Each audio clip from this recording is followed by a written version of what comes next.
welcome to Off the Roll Podcast, episode number 17, Getting Cindy with Nate Chen.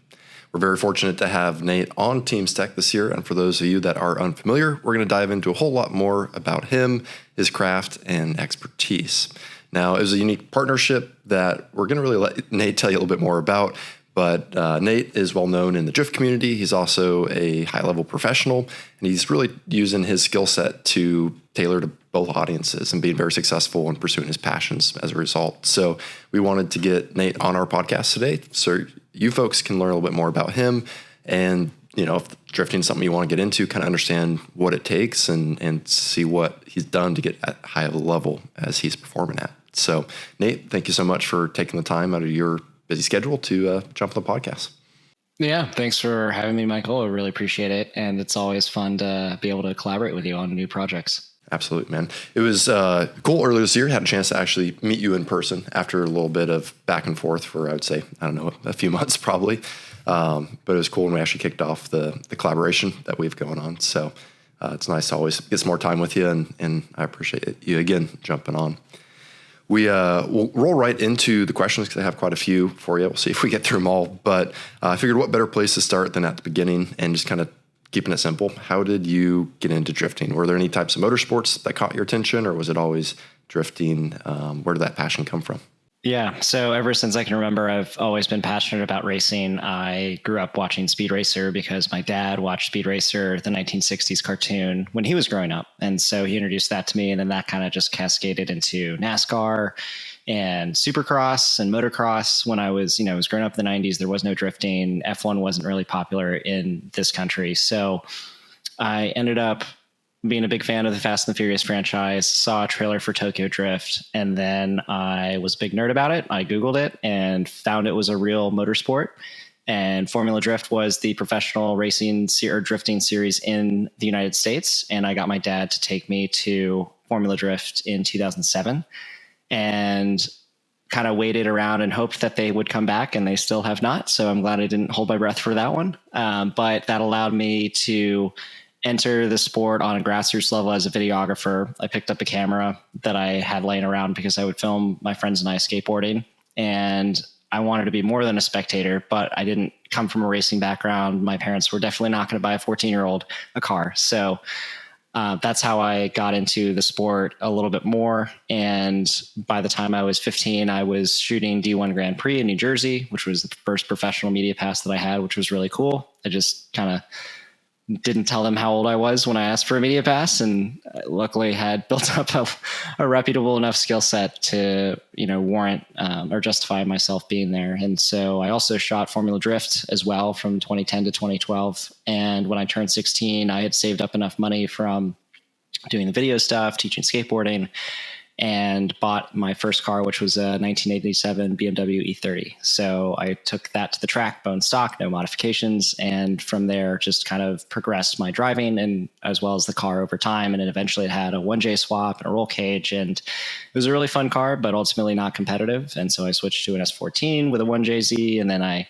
eventually got the FRS, but that's skipping ahead like almost a decade. So in between when I got the FRS and S14. So that's kind of the origin story of how I got into it.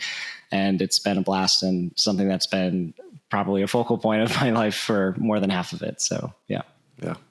Great, man. Well, good for you. And it sounds like that was a very organic approach for someone. And, I'm into motorsport. I didn't grow up in a motorsport family. It definitely makes it a little bit harder to approach it. And I think that's really cool that you could use your other talents, your other hobbies of photography to kind of get your foot in the door, see how it operates, see firsthand, who the players are as well.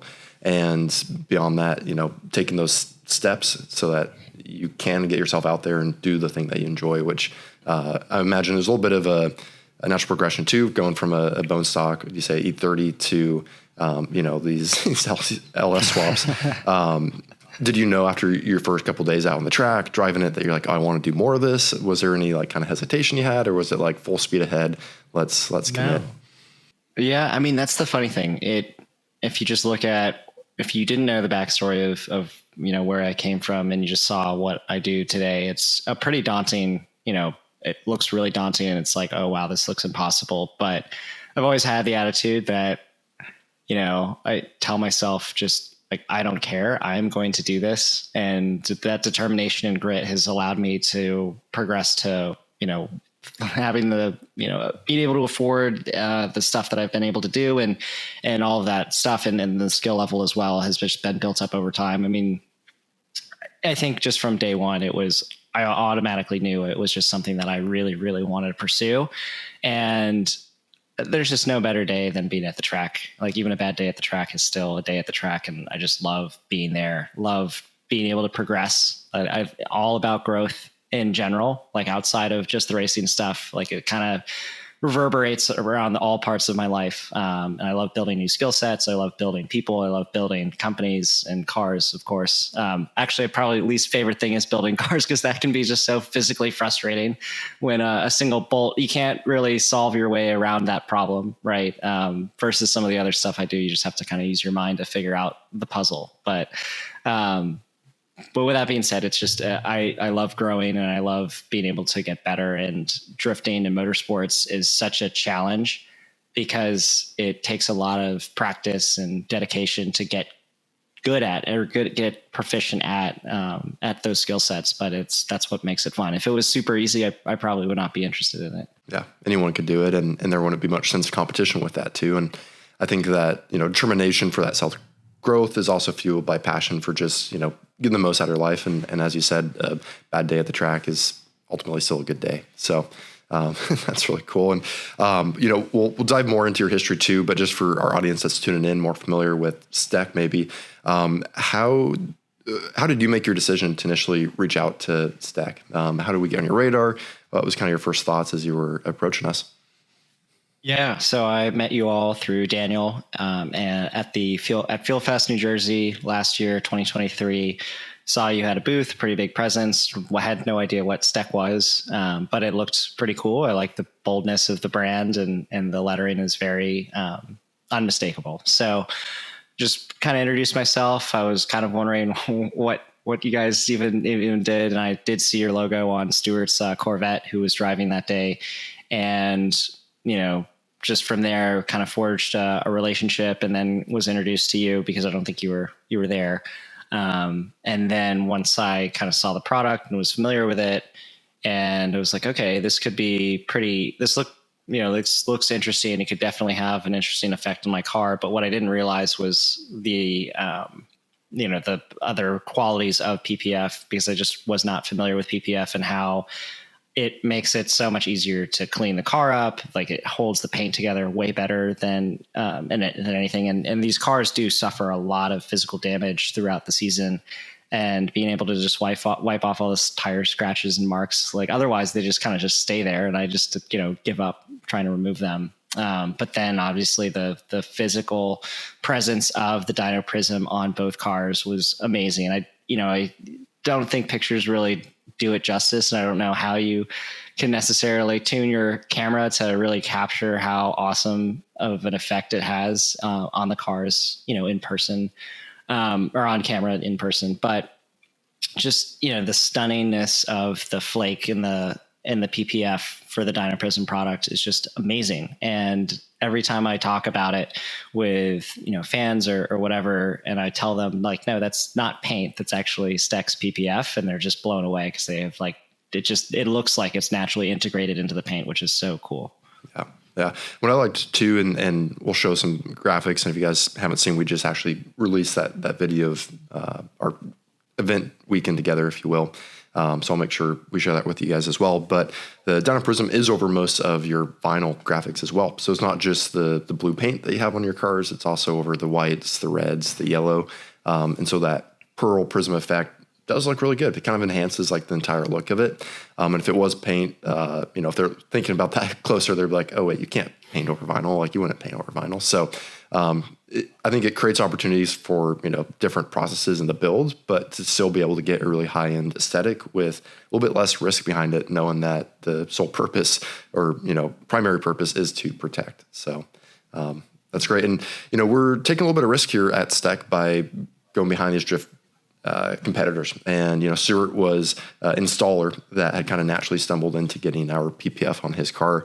But you yourself has kind of pioneered the way, or helped pioneer the way for drift cars with PPF. Like, why would that make sense? And as you go out throughout the season, I hope it continues to make sense and kind of, flip switches for you and be like, yeah, this is totally worth doing. So, and for the enthusiasts, we want people to see that the product can be used, it can be abused, and, go through these trials and serve its purpose. And that's, I think, a fun way to get that education and awareness out there. And so we're really glad to have you on board showing that off.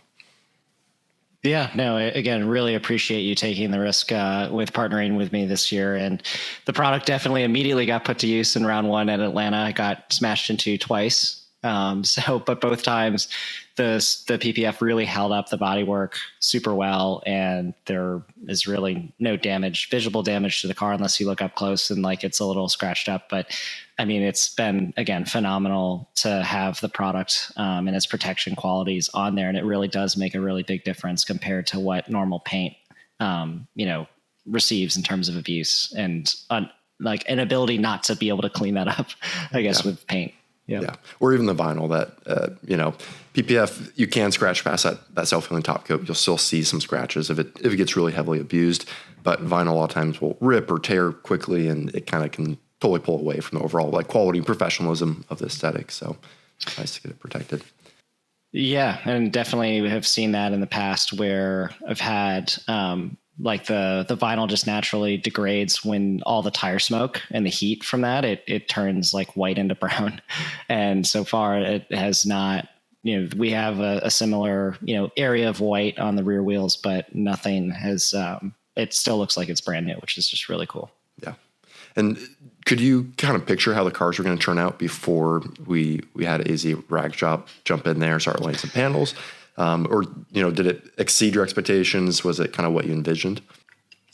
So I think, taking a step back, like we started collaborating on this idea in January, February timeframe. And it just seemed like there were so many moving pieces to try to like make it all work. There were times where I just was not sure that it actually would happen. So when we finally got to April and we got everything installed, I was just blown away by how good it looked, because we had seen, some graphic rendering and some, illustrations of what the livery was supposed to look like, of course. But then, none of that took into account what the Dyna Prism would do with the vinyl and the paint combined. And when I finally got to see the cars in person in the sunlight, I was just, mine was blown. And so again, it was amazing. It beat all expectations and has continued to uphold that throughout multiple competitions. And and it's been phenomenal to work with this product. Great, man. And I'm glad to hear that you're enjoying it. And I'm curious too, we were with you kind of at the debut night, but it was a small local event. People were surprised that you were showing up, and I wouldn't say there was a huge posse necessarily, but you could tell every time we went out on track, everyone's like, oh, go to the track side and go watch this guy. And I'm curious, has that kind of reaction continued throughout the FD events that you've been to?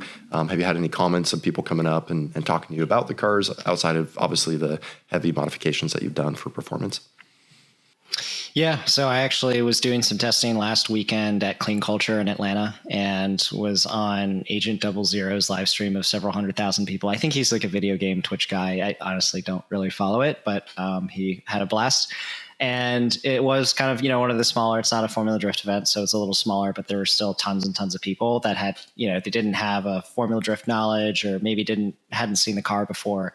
And they were just blown away. And it's really cool to go to, those more intimate type of events where, people feel less intimidated to walk up and talk to you. And if you ever run into me at an event and I'm standing next to the car and I'm not doing anything, I literally am just there to talk to you. So feel free to come up, but I know it can be intimidating when you're at Formula Drift, you see all these huge 18 wheelers and, NASCAR haulers, and there's so many people. It's kind of a zoo, right? And so being on that intimate kind of environment is really fun from a, audience engagement standpoint. When I'm behind the wheel, it doesn't really matter to me if I'm driving in front of 10,000 people or 20,000 people or, just my friends at a private test day. It's all the same. I can't hear anybody when I'm in the car. And I definitely don't pay attention to the grandstands. I'm really just eyes up, focused on, the course. So yeah. Cool. Looking where you want to go. I think that's important. And, in multiple aspects of life, be intentional with the direction you want to take. And motorsports is absolutely no exception to that. So great, man. Well, you have two very cool cars between the RX-7 and the 86. I think both are sporting them very well.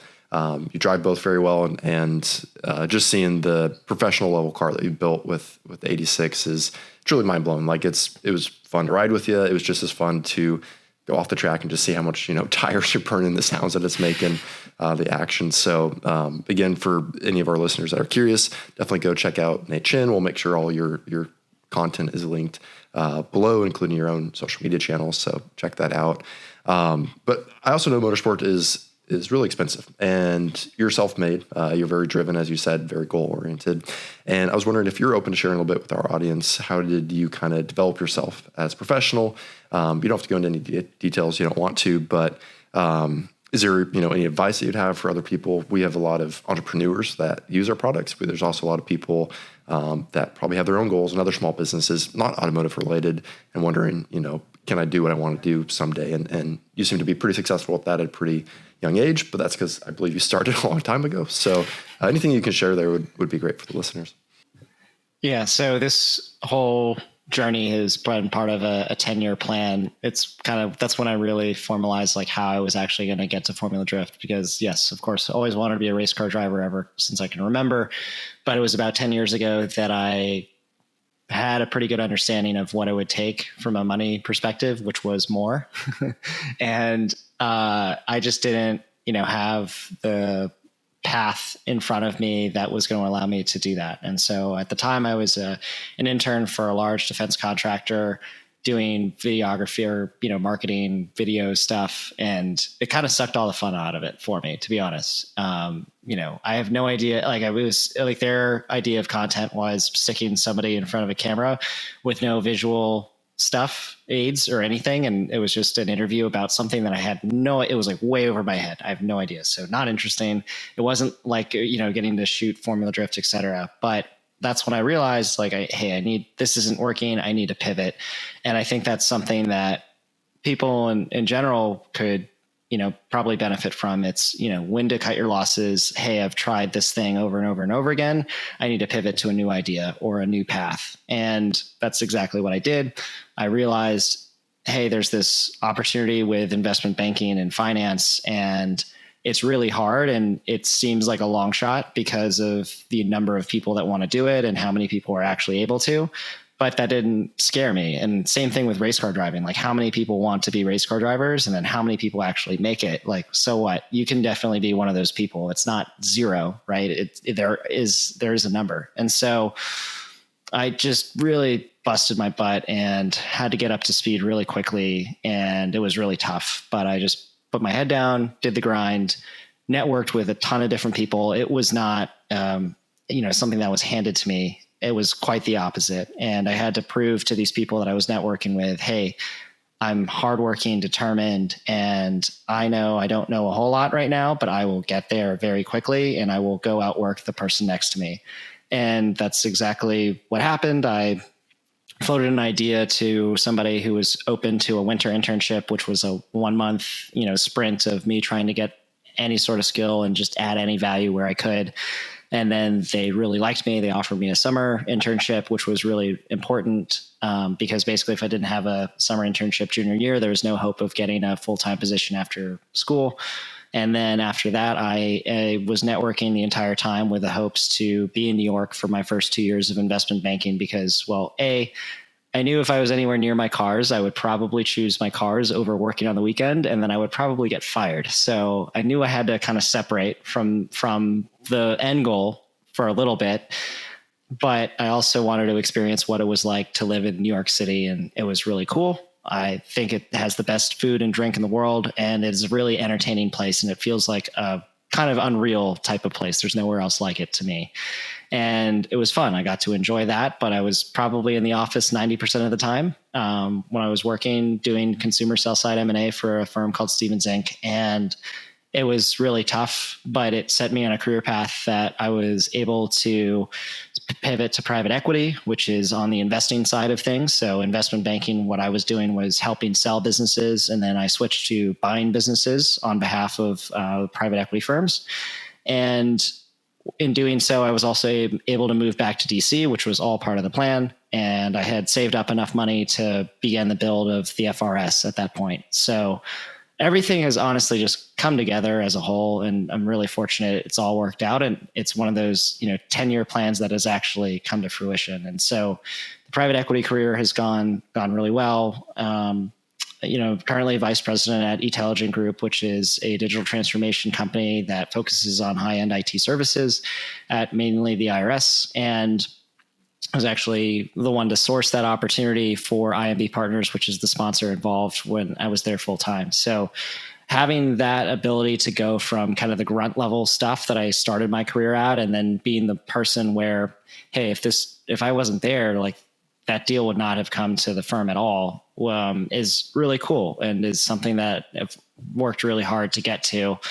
And it's a completely different skill set than, again, what I started out at. And then for, entrepreneurs and business owners, especially, I think the main thing that I see, because I've dealt with founder-owned businesses my entire career, I've always enjoyed advising them in some capacity because it's really impactful, like my advice to them, right?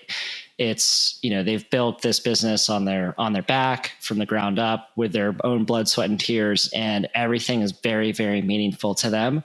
Versus if you're advising just a large publicly traded corporation, like those guys don't care. They just stepped into whatever. They're just a suit, and that's kind of lame. So anyway, I love working with entrepreneurs. It's really fun, but the main thing that I see is the biggest challenge is that the entrepreneur tries to do every single job all at once. And I think it prevents growth, which is tough because ultimately you need to hire additional people to help yourself elevate and delegate some of the tasks that you shouldn't be doing, and you should be specialized in doing something else. So for example, something I see pretty often is somebody is running the books, but they're also doing the business development piece, and they're also doing the production stuff as well. And so you can't be good at everything all at once. It's ideally you hire somebody to help, do the books for you. Maybe you're the best salesperson ever, and then you just focus on the business development piece. Or maybe you're really good at the books, you're terrible at business development, but that kind of thing. And it's tough when you're bootstrapping a company. You don't have funds to hire all of these positions. So you do have to play multiple roles and multiple hats. And I do know this personally because that's exactly what my racing business is. It's bootstrapped on my own back, right?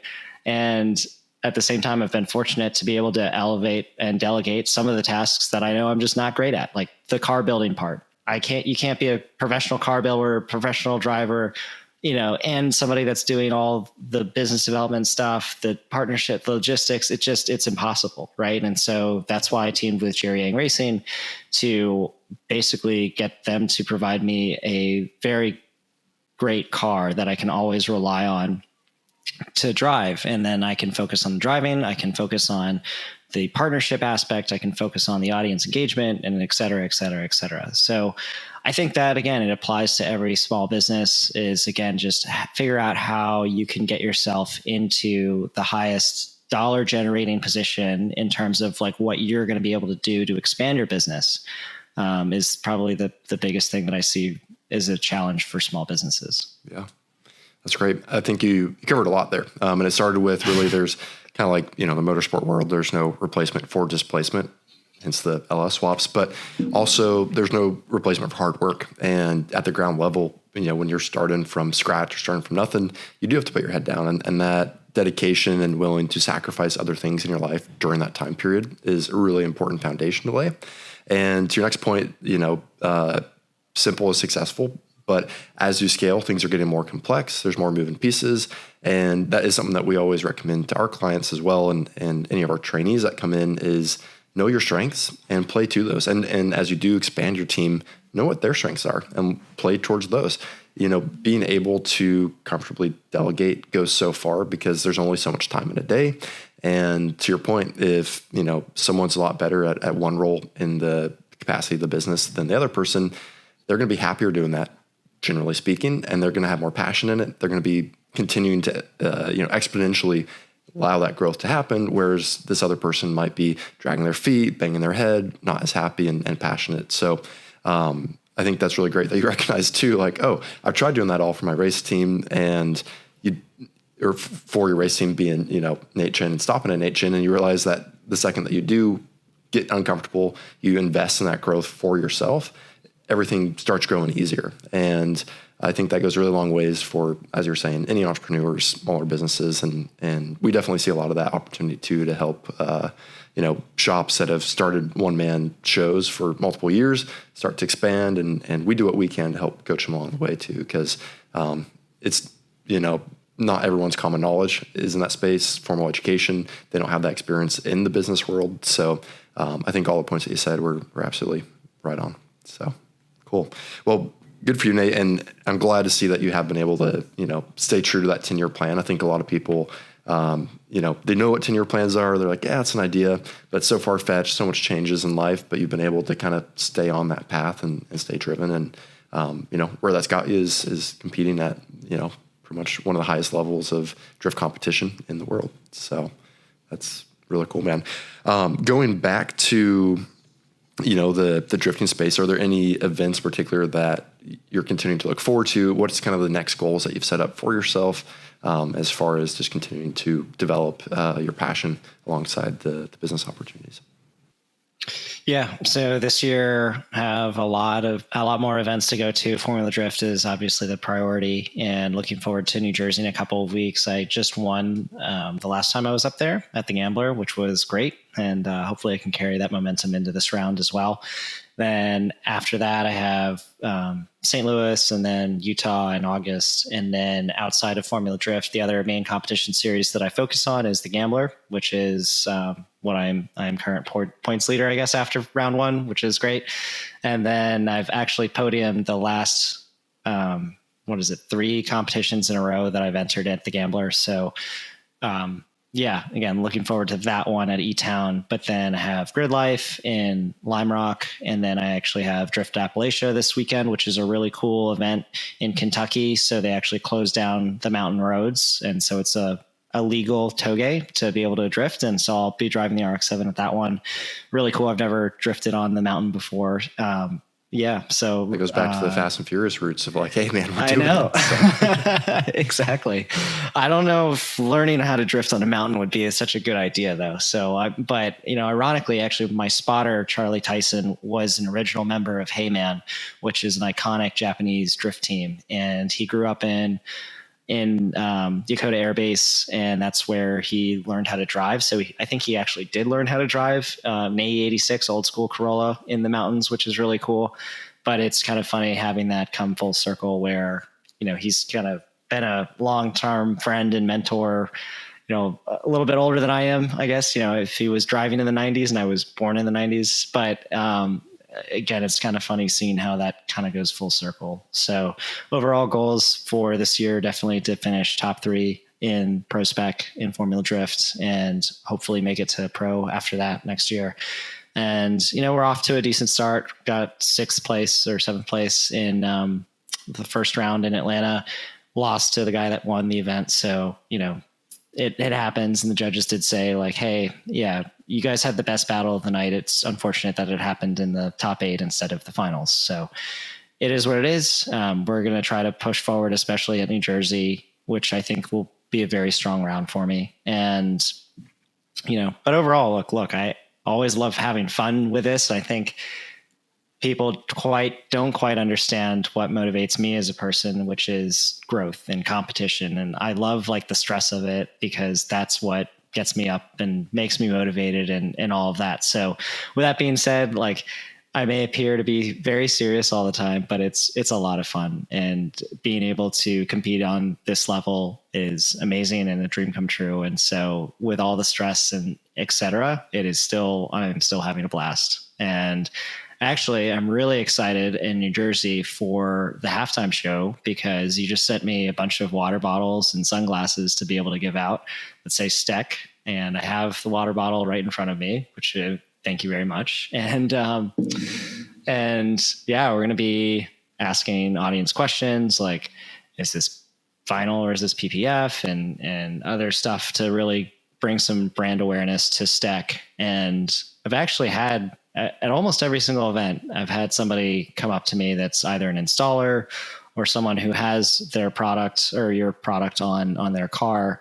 And they've commented about how awesome it is. And they think I'm actually part of STEK because I wear these, the gear all the time, which is cool. But, so it's been really cool to see, again, the kind of different people come out of the woodwork, because I had, again, never really thought about PPF or talked about it at Drift events, but they are there. So, yeah.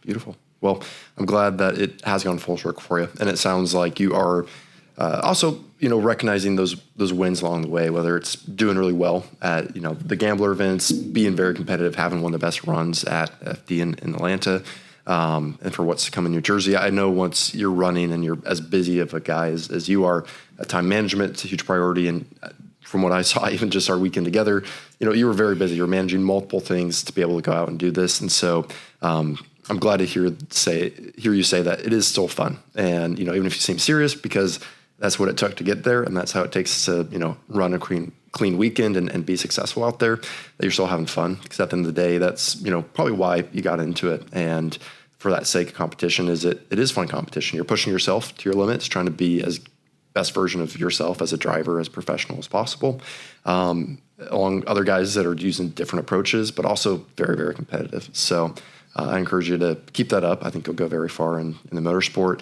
I had a blast looking, through the clips that you sent over from Atlanta, and, it seems like a pretty high, impact season for you too, as far as just people keep banging up your cars. So I think it was good timing for the PPF. I look forward to hearing how that continues to hold up. And again, we'll wrap things up here, but I appreciate your time so much, Nate. A lot of good insight there, and good luck on your next endeavors. I look forward to keeping posted, and anyone listening in too, definitely give him a follow and see what else he's up to and his successes that he finds throughout the seasons. Yeah, no, again, appreciate that, Michael. Thanks for having me on, and thanks for, being open to this partnership. I hope this continues for many, many years, because again, loved working with you so far on the things that we have. And I have plenty of more ideas that we can, do more of in the future. So yeah, feel free to follow me at Instagram at Nathaniel.Chen, or on Facebook at Nate Chen Racing, on TikTok at Nate.Chen. So again, thanks so much for having me. And, and hopefully I'll see you at a Formula Drift event sometime. Yeah, our pleasure. I look forward to hearing and talking over some more of those ideas. Nate, thanks again. And everyone tuning in, thanks for listening. We'll catch you on the next one.